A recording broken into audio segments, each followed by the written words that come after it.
Hi, Patty. Can you hear me?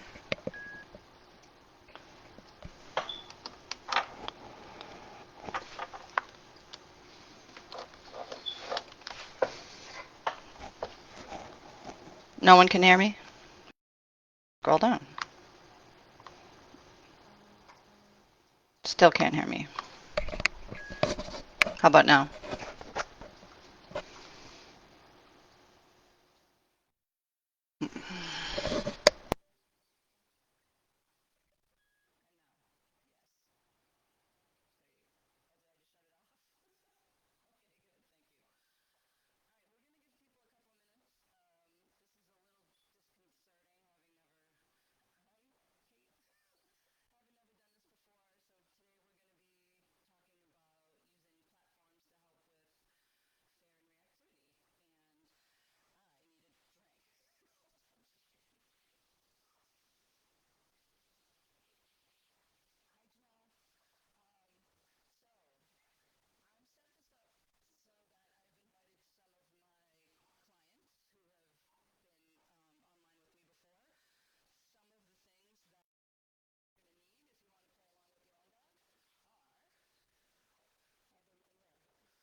How about now? Is it just audio now?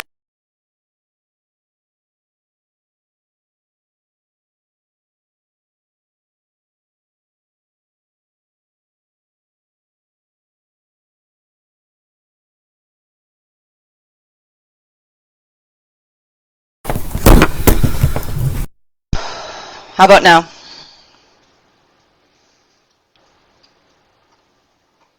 I unplugged it and plugged it back in.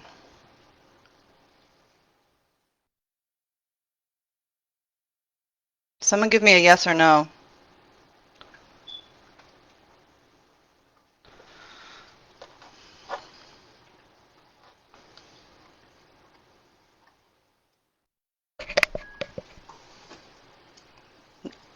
Okay, thank you, Cheryl.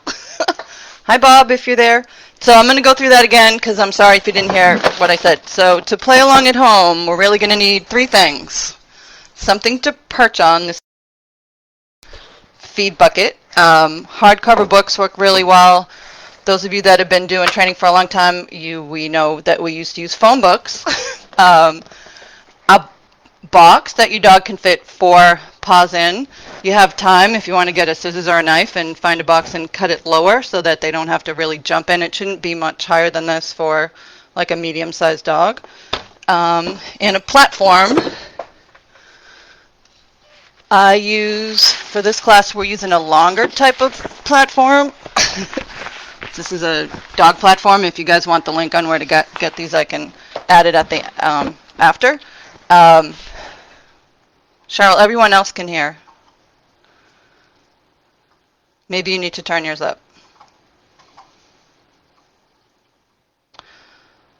I also have climb platforms. Those would work great with or without the legs, depending on your dog. You probably would want to start it with the legs off in the beginning. So I'm just going to give a little intro on how I got into using platforms for fair and reactivity. Hi, Patty. Thank you. It all started back when I had my second dog as an adult, and I had little kids, and we lived in Boston, Mass. And I was doing agility with Charlie, And she was super reactive, and it was really difficult because we lived in the city, we had no fence, I had little kids. Obviously, I was committed to my dog, but it still was challenging. And some days I would take them to the park, and I would leave the dog home, and other days I would take her. And I learned early on that she would not be reactive if she was climbing trees with the kids. So they thought it was hilarious. It was a really fun activity for, let's see, everyone. Um, if you do climb trees with your dogs, obviously you want to be careful. This was a low tree. It had like a little, wasn't very high. And if dogs came by, even dogs that she had previously tussled with, she was on task, having a good time, big, huge smile. I actually used her image with my kids in a tree for flyers that I used to have way back a long time ago. And it said, "Is your dog driving your family up a tree?" And Charlie was like all smiley looking up at the kids in the, I think it was a peach tree or an apple tree. Anyway, so for many moons, I've concentrated on reactivity and aggression and fearful behaviors. And I started using these boxes right here when they come. I have them in different sizes. I started using them in my fearful dog class to teach shaping, and we found out that once the dogs who were pretty frozen in fear, some of them when they first came in, I just should probably premise and say that everything that you're going to learn here today or we'll talk about here today, it's all force-free, nothing is forced. The dogs are active participants. We are not making the dogs do anything at all. So no dog is ever forced to get in a box. But what we started doing in the fearful dog classes, and again, you should do this in puppy classes too, was to have them interact and shape, do little fun shaping exercises in the box. And I'm going to demonstrate what that looks like in a second. So if you guys want to get a box, clicker if you use a clicker. I've found watching other conferences that sometimes the click has a delay. So just assume that I have impeccable timing. But I don't. But just assume that I have good timing. And I'm going to use our new dog. We have, I guess she must be about 20 months now. We have a new smooth collie, and she's new to the kind of training that I do where she has to make choices and shaping. So I think first we're going to start with, I changed my mind, sorry. I'm looking at the wrong notes. First we're going to start with just a simple pause up exercise. So get something that your dog can stand up on, and I'm going to go right over there. Hold on, I'm moving my stuff around here. She's going to go right there. Okay. So I have a clicker in my pocket. I'm going to get some treats. She has something over here keeping her busy that she may not want to give up, but we'll see. So I'm going to trade her. Come here, Chi.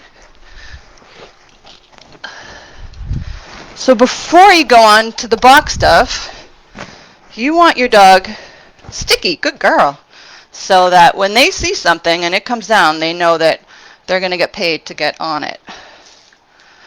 So for dogs that have not gone on anything, you might want to try something easier like a piece of foam, which I get at Lowe's. And you would just want to, we're going to assume she hasn't done this before, but she has. We would just want to very slowly lure them, and if your fearful dog hit it with their paw, they would get a cookie. But anyway, we're going to assume that we're not working with fearful dogs right now and that you have a dog that will easily go on something. So exercise number one would be first get them on something.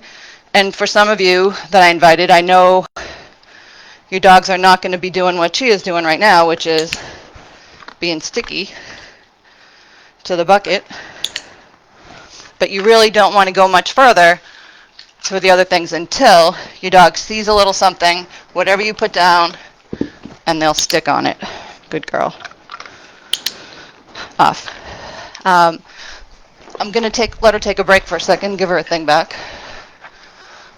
So the whole idea behind having them interact with things that are down is so that when we get outside and our dogs are worried, fearful, reactive, whatever,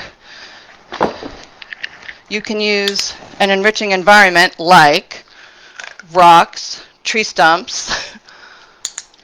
That was a bad click. Tree stumps, park benches, walls. We are creating, so if you're taking notes, this is your big note right here. We're creating a conditioned emotional response. So you can't really see her face, so I'm actually going to move so you can see her. Yoo-hoo! Chi-chi! Whoop, stuck on my finger. She's enjoying this. Uh-oh. Hold on. The whole idea is to get them on platforms so that they're having a good old time. So a lot of you have climbs. She's new to this. I only gave it to her for the first time yesterday. Good girl. She's happy to go up on the climb. You can do other training on the climb. So again, conditioned emotional response. The dog is enjoying doing simple things up here, having a good old time. I am going to switch out dogs in a little bit and show you. Can you bow? And show you my other dog and how much he just loves doing stuff. So whatever you can do on whatever you have helps to make the dogs happy. I'm going to come back and answer questions before we go on.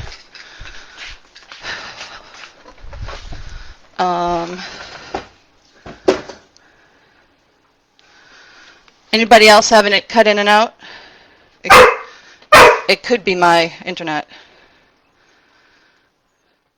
All right, so I just want to show you what it looks like when you have a dog who absolutely loves working on platforms. So this is Perry. Look out. He's 3.5. He's barking in the kitchen because he wants his turn. You're out. Chi-chi. Sit. Come on, Chia. No, not you. Go ahead.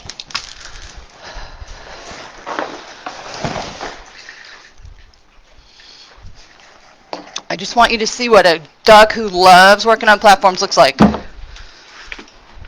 Good boy. Can you bow? Can you bow?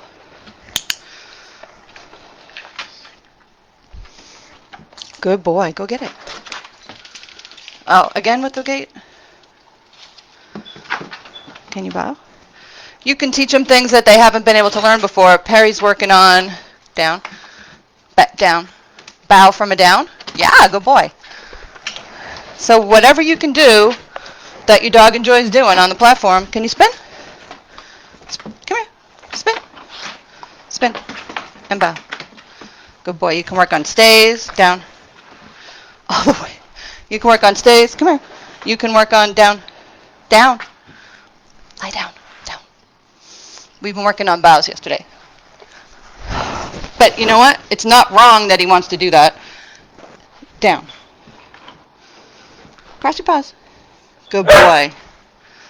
Okay. He's done for a second. I'm going to get them a couple more Kongs that are frozen, and I'm going to come back and answer some questions.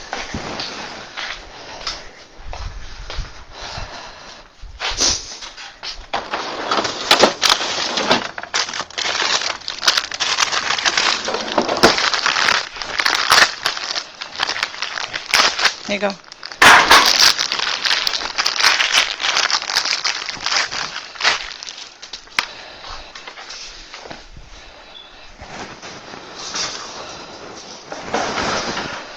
So step 1, help your dogs to make...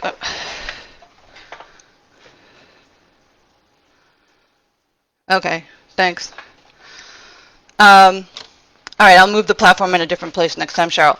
So step one is you want to get your dog enjoying going on things. Um, some of you might have seen the picture of Chia.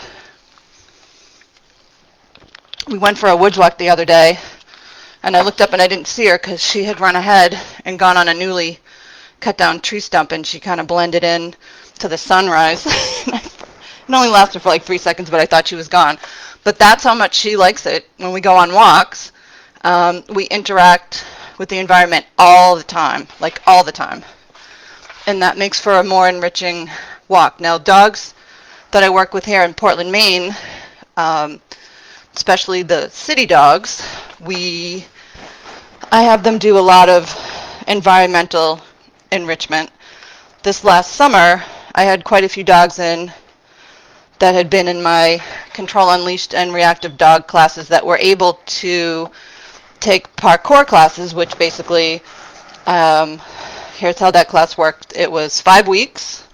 The first 2 weeks were in my yard, and the dogs interacted on all sorts of basic equipment, like I guess you could say it would be pre-agility if people wanted to go on and do agility, but nothing really wobbled all that much. It was just different things, climbs and foam things and tree stumps and let's see, what else do we have? Aerobic steps, foam things. They jumped from one climb to another. They went under the climbs. Just whatever you can think of to interact with whatever you have. And then the third, fourth, and fifth week we went on field trips to relatively wide open spaces, but still public parks.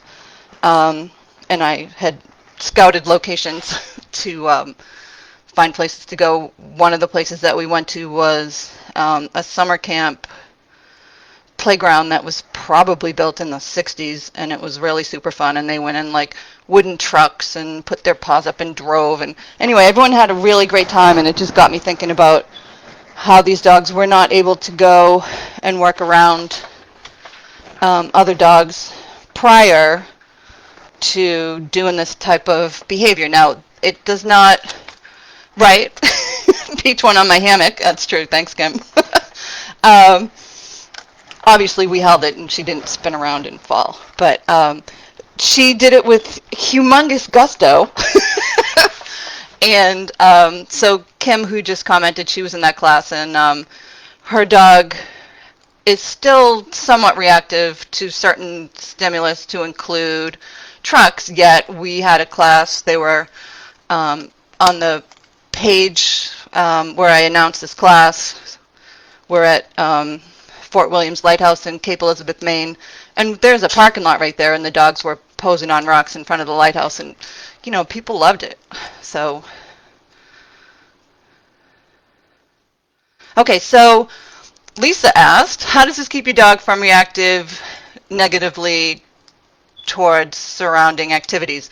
So until your dog, I mean, it's not like stick your dog on a foam thing and then you're all set to go. These are dogs that had other training, and it was kind of the missing link. It's not a standalone activity, but it's also very enriching. So I started to say that dogs that I have that live in the city, Portland is a very progressive dog town, and we have lots and lots and lots of rescue dogs.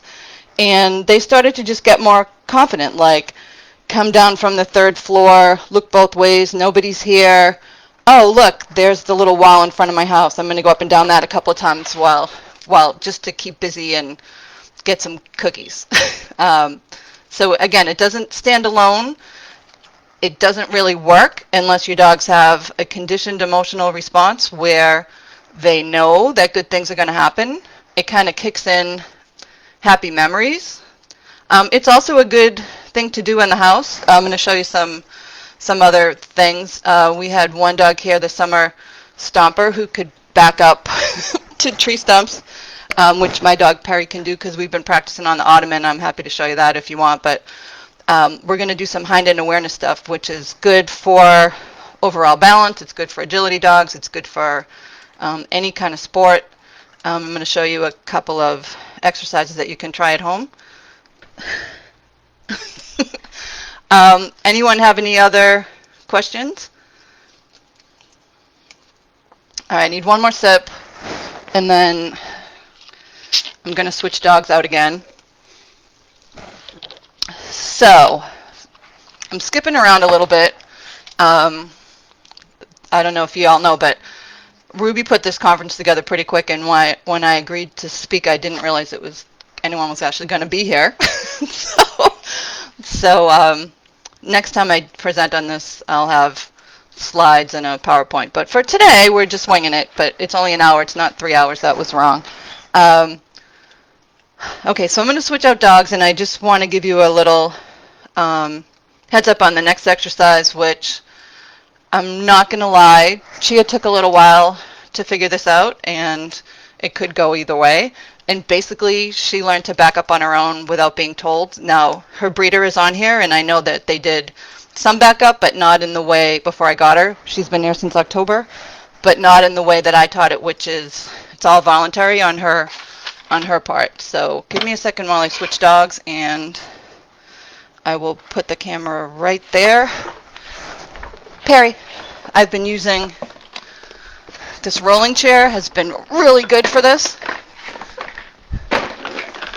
You should also know that Perry used to be a food guarder big time, so I'm not going to take that from him, and he's going to bring it to me. Perry, hand. Ah, what a good boy. Come here, Chi-Chi. Come here, Chi-Chi. Come with me. Perry, you're staying here. Kitchen. And I also just traded him for hers, which was full. So he got the better deal.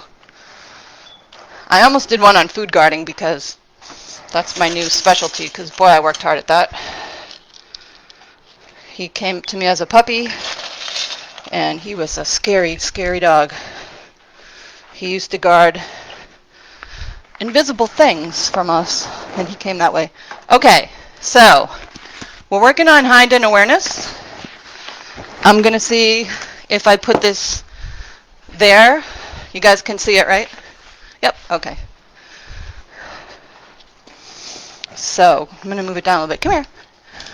So for this one, we're going to make believe that your dogs have never done this before. We're going to use a lure, and I'm going to lure her and catch her with her hind feet on it. Now, some of your dogs are not going to like that, and it's going to take you a lot longer than this, but because we're pressed for time, whoops, I'm not going to do it for a whole long time. So we lure her. We're going to give her a lot of rewards for going on here. I'm going to take the cookie. I'm going to throw it behind her, and she's going to come back. So I have one dog here, Patty with Harvey, who chases or is super reactive. We actually don't want them to sit at all, to cars. So we've been working on lots of things. And now this is where a place where you can start to use objects. Harvey is learning to skateboard. So if you want to teach a dog to skateboard, whoops, go find it. You would do the same thing, only you would go this way and catch them with all four. Good girl. Really good exercise. Again, we don't want them sitting. If she was going to sit, I would catch her. So now we're looping. You guys know about looping? Looping is when the dog offers a behavior, gets a reward, offers a behavior, gets a reward. That's just for those of you that want to teach skateboarding. So for dogs that go after skateboards, get them their own. Okay, so we're back to teaching her 2 feet work. So she got a jackpot reward. I'm going to pick that up. Now, eventually, she's going to back up to this because I'm going to say a prayer that she'll do it. But we're going to teach her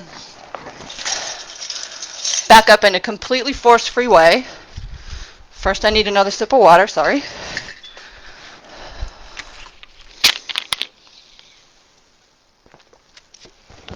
This is not how I taught other dogs, and this way is super cool. So,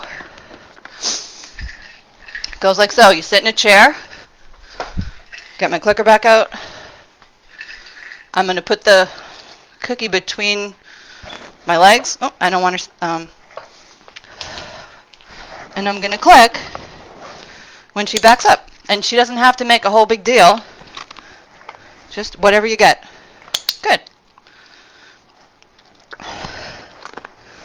So this is a new way to me. So a lot of dogs are going to do what she's doing. She's not 100% comfortable with going under there. So if she leans forward and leans back, that still counts. And again, if you have a dog that's worried, dogs will go after food sometimes more than they're really comfortable. So be aware of that. You don't want to be freaking them out. So this is pretty cool. So she's been working on.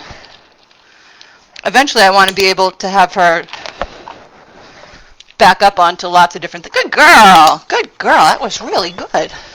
I want to be able to have her back up onto obstacles that are out in the world. I compete in canine musical freestyle, so there's lots of opportunities for her to go on really cool things. All right, job 2, I'm sitting in the chair. My platform is out. I'm going to catch her with her hind feet. So she's done this before. I'm not going to lie and say that we didn't practice, because we did, because she didn't get this quick. She was kind of slow about it, but it just took her a minute to figure it out. Go find it. Go find. If you're throwing cookies and they're not getting them, throw your cookie back to where it was. Good girl. Oh, no sitting. Come here. Good girl. So now, watch this. Cookie here. You're going to click when they shift their weight backwards. I'm going to give you some... Whoop. Good girl. It was really good. She struggled with that. I'm going to give you guys some time to play along. In a second, I'm going to come back and you can try and ask me questions. But this is one of the coolest, my most favorite thing that I've taught a dog in a really long time. And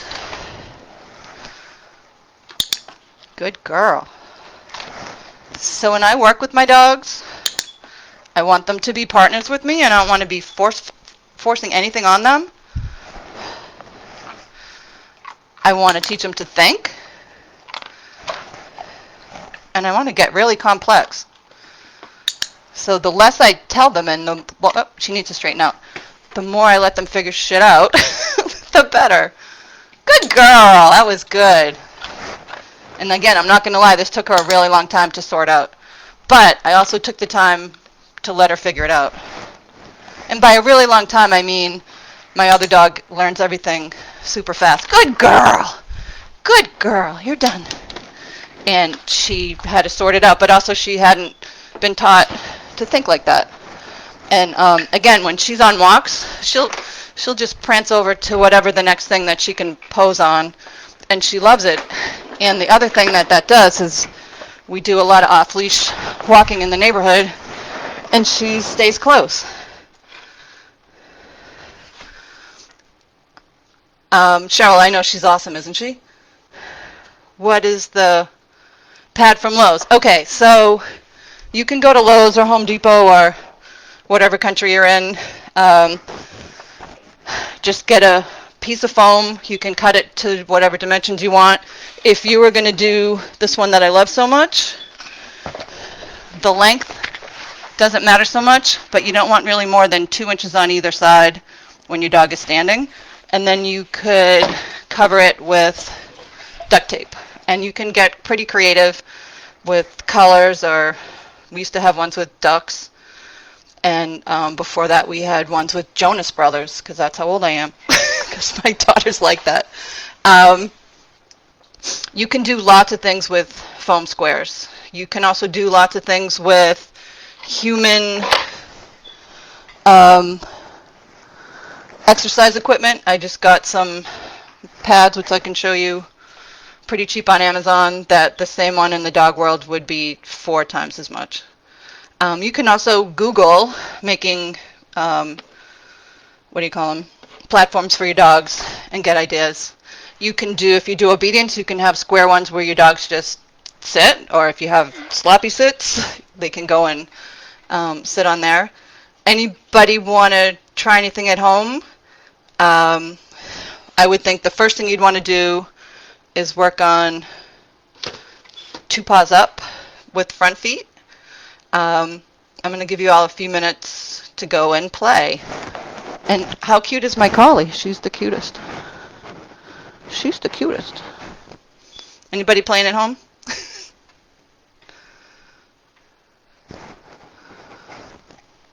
No? Anybody want to try backing up with a chair? That's a really good one. And again, I've known about it, but I only recently started doing it. Nobody's playing at home. Nobody's talking to me.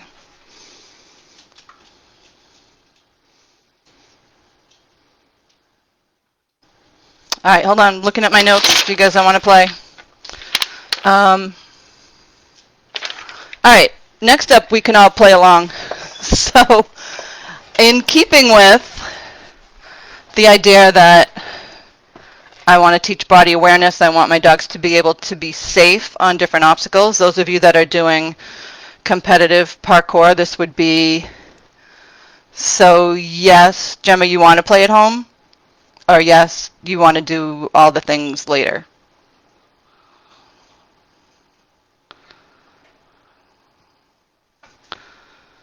Yay!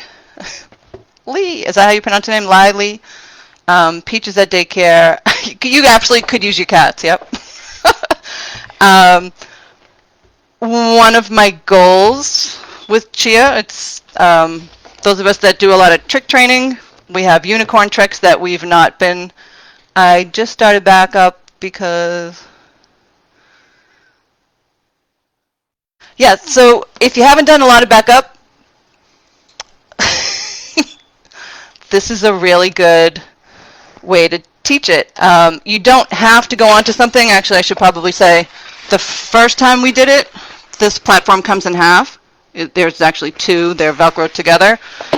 She went on the lower one, and you have to go by your own dog, but she actually did better when she learned to lift her leg back. And then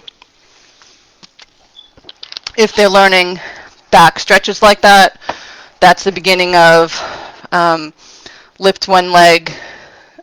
Good, Patty. Lift one leg like you're peeing.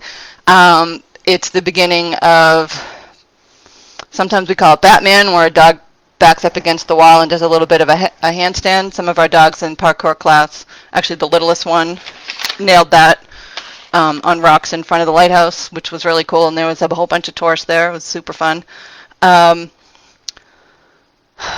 It's the beginning of back up into something high. So, back to the unicorn trick. Okay, good, Lisa. So again, keeping in mind that interacting with things, again, I can't say it enough, we're looking to make a conditioned emotional response that's happy. Here's another place where that is going to help you is if you have vet issues. I'm a fare-free vet professional. I also am a behavior person at a local vet, and I tend to work with their clients that have to be completely sedated, put out, to have nails done, eyes looked at, ears, whatever. So we have found that working on the climb, where they learn that when they're on a platform, that they learn that that's when they're going to be touched, can be, okay, struggling to, so the question was, we love this game, but struggling to introduce the incline. Do you mean incline like this, so that they're going up, yeah, like that, so that they're going up a wall, or incline meaning that they have to do a little bit higher? Suzanne. You can also walk in towards them, and sometimes they figure it out, but you can take if you have a climb, you can take it. Chia wants to go back to school. You can take the climb and take two legs off and have them back onto that if you haven't tried that before. I haven't tried that with Chia yet, and I could, but I'm not sure how that would go because she only just got introduced to it yesterday. All right, so back to the box. So we're playing with boxes now. So if you want to go grab a box and See if you can get all 4 feet in.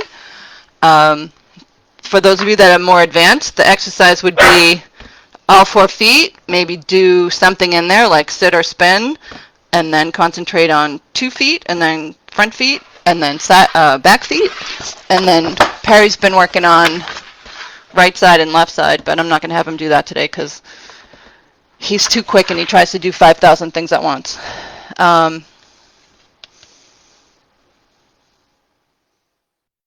Okay, so if your dog is lying down, that's a really good question or observation. If your dog is lying down, it means they don't totally get it yet. So you would do a reset and just toss it behind them and not really worry about it. When we introduce new things, it can be really stressful for them. And they're going to default to something that is paid before. So if you have a really great default down, there's a pretty good chance you're going to get that. You could be, as your dog starts to lie down before they do, throw your cookie away with a really strong find it. Or even just do, come towards the chair, go away, come towards the chair, go away. All right, so everybody get out a box. And I'm going to see if I can do this sitting in my chair. Well, yes, I can. Okay. So I need more cookies.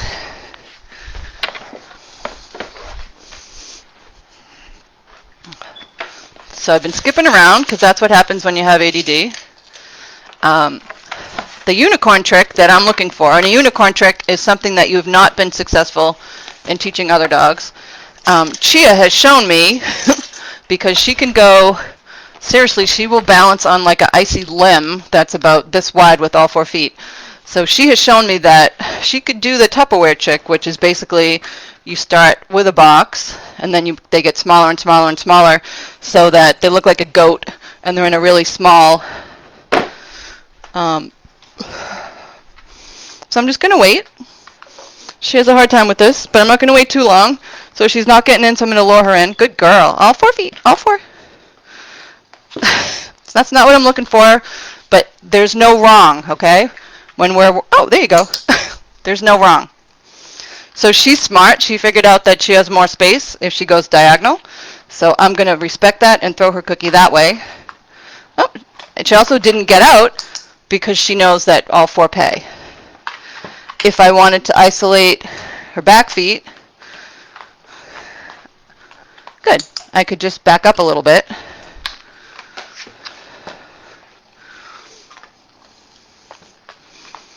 Good.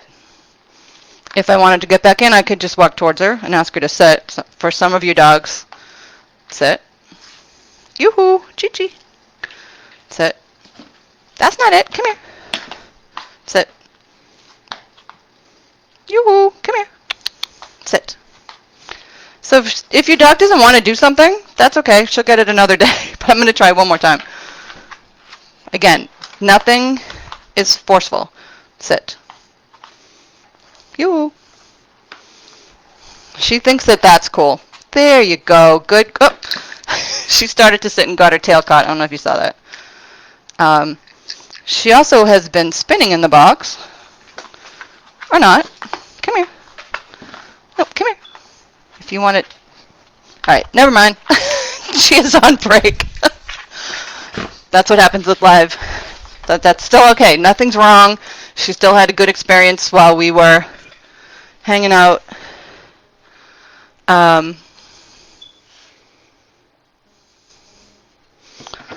Who's playing in boxes? Anyone? So Patty with Harvey, you can be doing all these things with a skateboard. When I introduce a skateboard, I first would do a platform, then I have it between my legs so the dog's just going on and off. She just...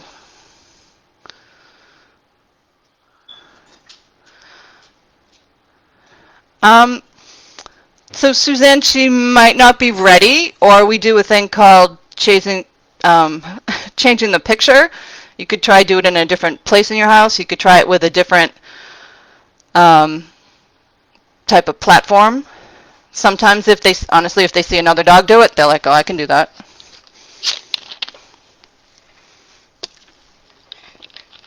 All right, so let me look at my notes.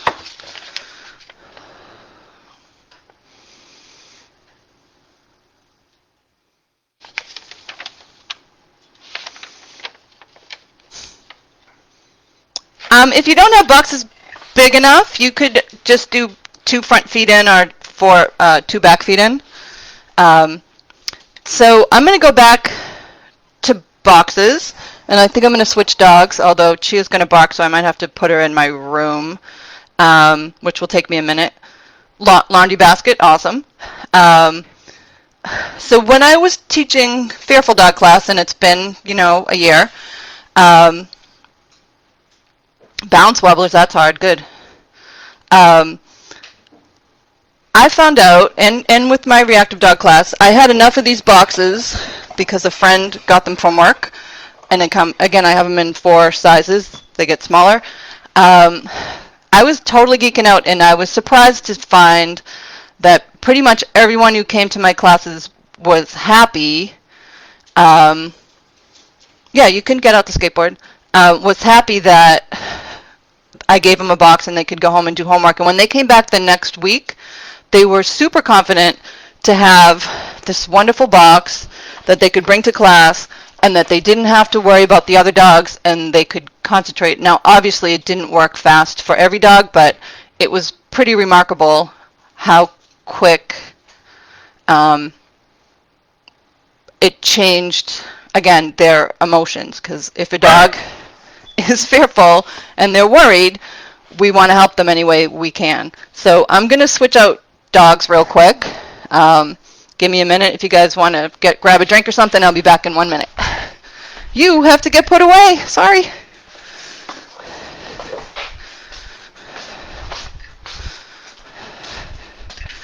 Come here, Chia.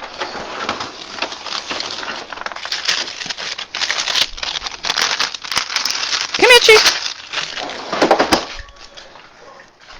You going in here. Come on.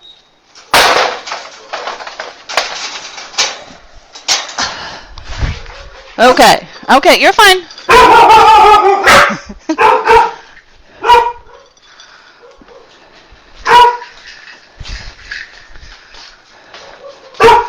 Okay, so of course, I'm having like 17 things delivered from Amazon today. All right, so this is with the dog who has not done this, because I live dangerously like that, in quite a while. Let's see, where am I? Okay. I'm going to bring my chair.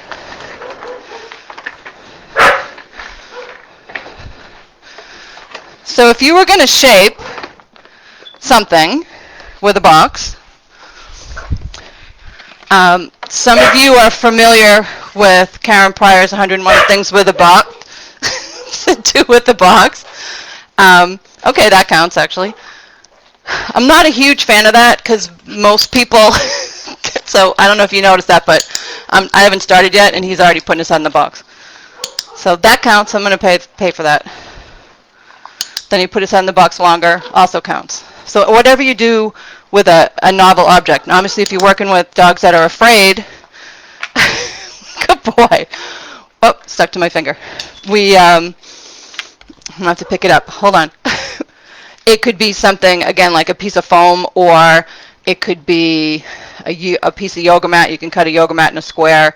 Whatever that is not freaking out the dog. But once they start to get a little braver, once they learn that they can interact with things and good things happen, I'm just going to let him see if he offers anything. And we just want them going in and out, having a good time. Again, if you're new to shaping, you've seen me do this a bunch of times today already, you could toss the dog away from you and encourage them to come back to you. Perry's working on all 4. Good boy. Good job, buddy. So in Karen Pryor's 101 Things to Do with a Box, which I've done with many dogs, I really find it's useful for the people that don't so much understand clicker training yet. But it can be confusing for the dog if you have a goal. So my goal for now is to teach him that I want hind feet. So Perry's super smart. But again, the more you do this sort of thing, the better.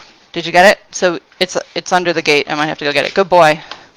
And then you could start to name it. So for him, he knows feet. Feet are hind feet.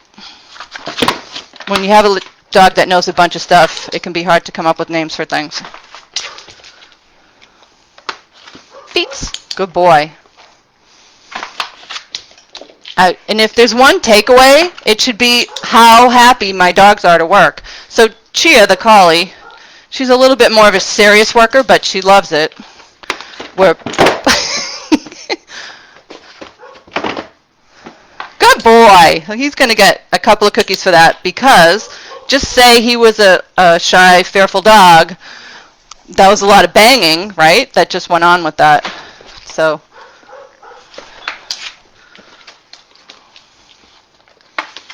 good boy. So Perry has amazing hind end awareness, and he wants to show you one of his favorite things to do. Come here. Which is feet. Back up onto the ottoman. Come here. Good boy. And if I wanted to just catch his hind feet, wait. I would feed him down here. You want to reward the behavior that you want. Come here. Feet. Wait. Go ahead. Good. If you are working on a handstand, you want to make sure that you're feeding your dog down low, because this is going to hurt their structure. All right. Off. Actually, he might want to stay up there. Go.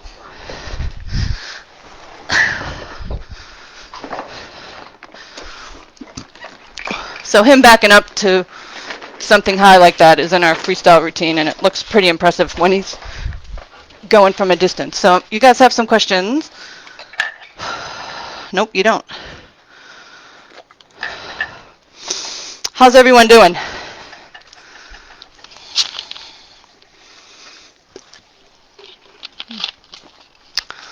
So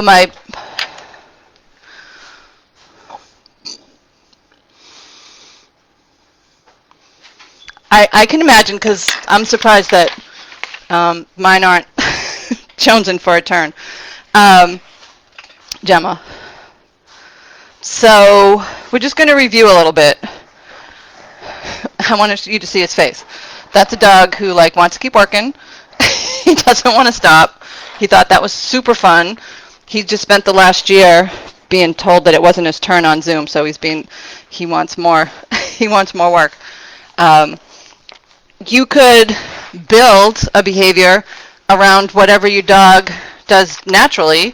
So today, not every day, but today Perry was all about bow. So, he's just tried to bow and I said it. Sorry, buddy. So, you might want to be working on whatever they like to do. Some of the best tricks that I teach in my tricks classes are things that dogs do naturally, and it would be really hard to teach any dog. Everybody's doing good. Okay. I like that. Is there anything in particular that you always wanted to know, like how can I teach something with, say, a platform?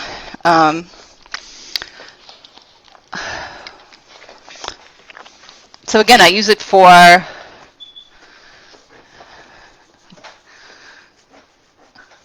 this is what he does in my Zoom call sometimes. It's not such a good thing for the people that are trying to work from home, and that's why they booked me.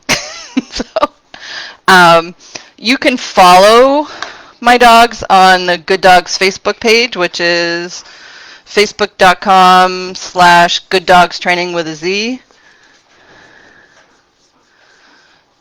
Oh yeah, feeding down low, absolutely. So, hold on. So everything I showed you was shaping where the dog, it was their idea, but if you wanted, say, to get them, you know what, I haven't done this with him before, but I'll give it a go. I can't imagine he won't be able to. He might try to go over backwards. If you were trying to get your dogs up on an incline, say, like so. You could go like so, where I don't think you can see. So this is a really important concept. We don't just shape and kind of hope for the best. You're going to have the quickest, fastest results if you combine kind of a lure. You want to show them first what pays. So check this out. If you want to teach your dog to back up to a wall and starts with an incline, I'm going to make believe he doesn't know this. I am going to lure him around and reward him when he's up there. And again, you want to feed down low because it's better for their structure. I'm going to do that a couple times. And I'm actually going to do it, find it from both directions. Come here. So this is the ad-lib part. I'm going to do it from the other side too, because we do to both sides. Good. Look. So I owe him a cookie. Good boy. And again, Perry's got some really amazing hide-end awareness, but I've also worked at it a lot. You can also, so he reached back, but we're going to make believe that he didn't. Come here. You can also ask them to back up. So if you walk into your dog, your hand would want to be about shoulder. I don't know if you can see shoulder. Otherwise, they're going to sit. Come here. Good. Come here. Good. Come here. Good. I did want to use Perry for one more demo, which I forgot about, so I'm going to do that. If you wanted to add distance, which we've been working on,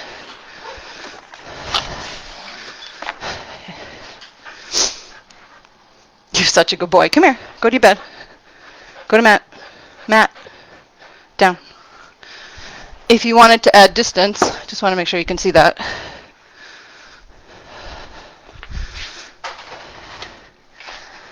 Okay, good. You could do it. I'm not going to do it sitting in the chair because I don't want to take the time to move the chair over, but what I'm going to do, actually, I changed my mind. Move in the chair.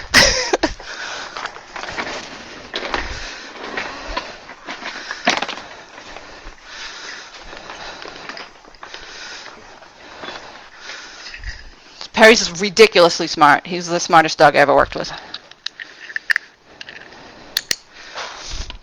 What you're going to do is reward them in position. If you reward position, your behavior will be stronger.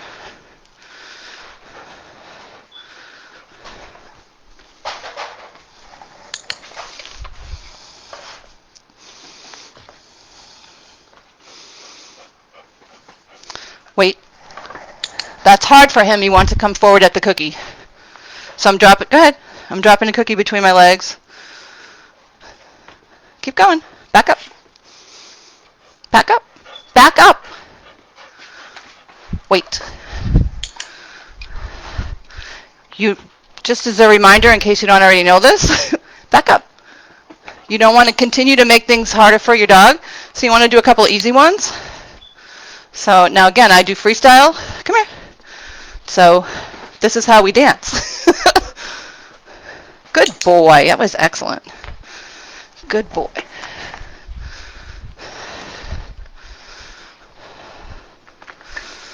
Good job, Perry. So Perry's not going to want to stop, but he's going to have to. You guys were busy talking, so give me a minute. Okay, Bob, this one's for you. This is one of the easiest ways to teach bow. This is for Bob. Bob raised Chia to love kids. She's 12 years old, I believe. One of the easiest ways to teach bow. You ready? They're on something, so they're not thinking about lying down. You take your hand, you go forward just a little bit, and then in. So he got off the thing, but... So he's actually beyond the bucket. It can be easier to teach on a bucket, but how you put your hand, you go out a little bit to shift their weight forward, and then in towards their toes like that. If it looks like your dog is going to lie down, throw the cookie away. Throw the cookie away. Come here. Willow, stop barking. If your dog is going to hold a position, which some do on the first time, okay, then you would feed it. All rally-free competitions start and end. There's someone in my driveway. Sorry about the barking.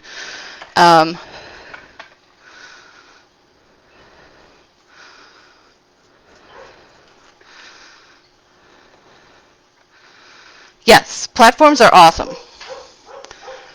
What's next after learning how to back up under the chair? So I put two behaviors together, right? So you've probably heard the word back chaining. I might need to give my daughter's dog a cookie. She was supposed to be here, but she's not.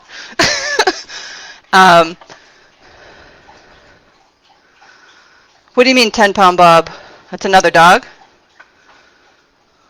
Anyway, the first thing that I did with Chia before I asked her to back up onto the platform was back chaining, which means I made the end behavior strong. So I did a lot of rewarding her hind legs, tossed it behind her, hind legs, tossed it behind her, hind legs, tossed it behind her. Then I took the platform and I had just a low one, and I taught her to kind of reach forward. And when can you guys hold on a second? I need to take care of a dog. I can't listen to her bark anymore.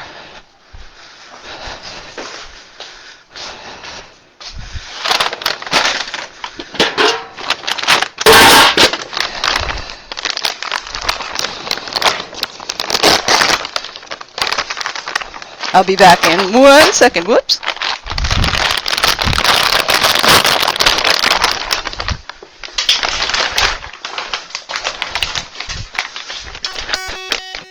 Stop barking.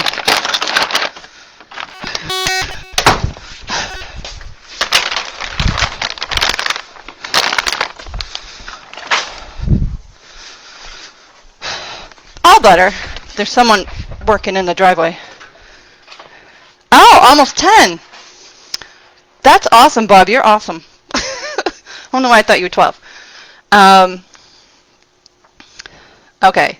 So the steps to back up to a platform would be teach back up and hind feet on the platform separately. You would want to make hind feet on the platform really strong. So again, you can lure them and catch them with their hind feet on there many times till you get to the point where Chia knew what her job was, which was to nail her hind feet. Does that help? Then you do back up separately. Then you add the platform so that they actually have their hind feet on the platform. They're getting the food. And I clicked for like 3 or 4 days with super short sessions where Chia was just leaning back and forth. And quite a few times she would get off or she would get stuck and she would just be standing there looking at me. So reset them, throw the cookie, reset, take a break. You don't have to make them do anything. Come back another day when everybody's fresh. Any other questions? So this is not a 3-hour situation. This is a 1 hour. I don't know why it said 3. But again, I was creating the love of working with me, fun games. You could see the dogs were not really stressed, except Perry wishes I could do it faster. But it's also good for him to think and slow things down. Create a love of going on platforms, and then you can take it to go.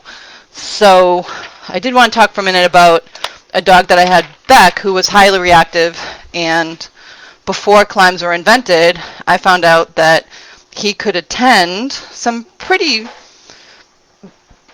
big seminars in person if I gave him space and I was off to the side where, I protected him. Dogs weren't coming super close, but they were doing all sorts of things. But he could be in public if he was busy doing all sorts of things. So instead of like Karen Pryor's 101 things to do with a box, we did like 5,000 things to do on a platform while other dogs were running. It also can help if you run agility to bring it.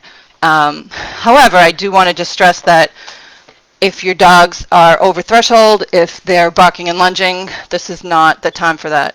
This is sort of like you've done the other things and now you need that one more thing that can help you get out and have fun.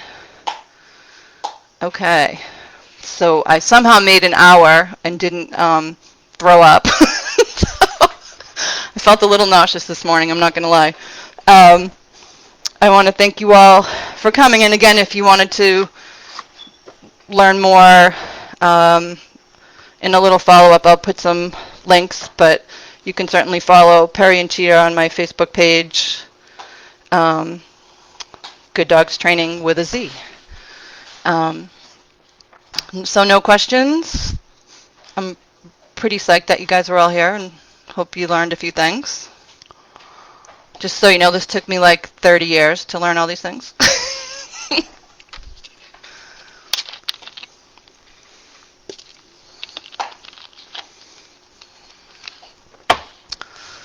All right, I'm signing off then. I have to go see dogs in person. And again, thank you all for coming. Bye.